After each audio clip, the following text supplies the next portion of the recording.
ای له خاورو جوړ بېوسه او کمزوري انسانه، ته ډېر عاجز پیدا شوی یې، له کبر او غرور نه ځان وساته. شیطان قتل نه و کړی، شراب، زنا او نور ګناهونه یې نه و کړي. شیطان لویي وکړه، د یوې سجدې انکاري شو او د تل لپاره د الله جل جلاله له حضوره ورټل شو. فرعون په خپل قدرت او بادشاهي نازېده، خو الله تعالی داسې وخت پرې راوست چې خلکو ته د عبرت سبب وګرځاوه. قارون په خپل بې حسابه مال او خزانو نازېده، خو ده ته یې هېڅ ګټه ونه کړه. یا انسانه ستا په وس به ډېر څه پوره وي، خو پام چې هر څه ستا په کنټرول کې نه دي. خپل اوقات هېڅکله مه هېروه، او که کله دې هم کبر او غرور زړه ته ودرېد، نو د متکبر ذات دا خبره در په یاد کړه: یا ایها الانسان ما غرک بربک الکریم. یا انسانه د خپل مهربان رب پر وړاندې څه شي مغروره کړی یې؟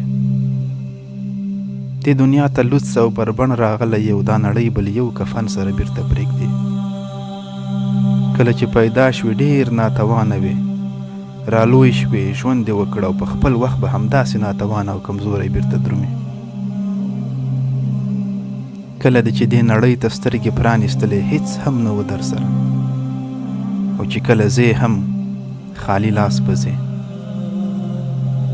دومره بېوسه وي چې ستا لومړی غسل هم بل چا درکړ، او ستا وروستی غسل به هم پردي درکوي. ستا په زړه به سلګونه او زرګونه ارمانونه پراته وي، خو د دې دنیا دستور دا دی چې د انسان ارمانونه نیمګړي پاتې کیږي. ضرورتونه به د ډېرو انسانانو پوره شي، خو خواهشونه د پاچاهانو هم نیمګړي پاتې شوي. هو، همدغه دنیا ده، او همدا د دنیا ستر حقیقت. نو ای مغرور انسانه، دومره غرور د څه لپاره؟ دومره خودخواهي د څه لپاره؟ دومره نفرت، کینه او دښمني آخر ولې؟ آخر ولې ای انسانه، سره له دې چې ښه پوهېږي چې په دې نړۍ موجوده انسانان ټول مسافر یو او ډېر محدود وخت لرو. راویښ شه، او دا ارزښتناکه وخت مه ضایع کوه. عاجزي اختیار کړه، د نورو قدر زده کړه، که نن وروستۍ پښیمانتیا هیڅ درد نه دوا کوي. السلام علیکم ورحمة الله وبرکاته.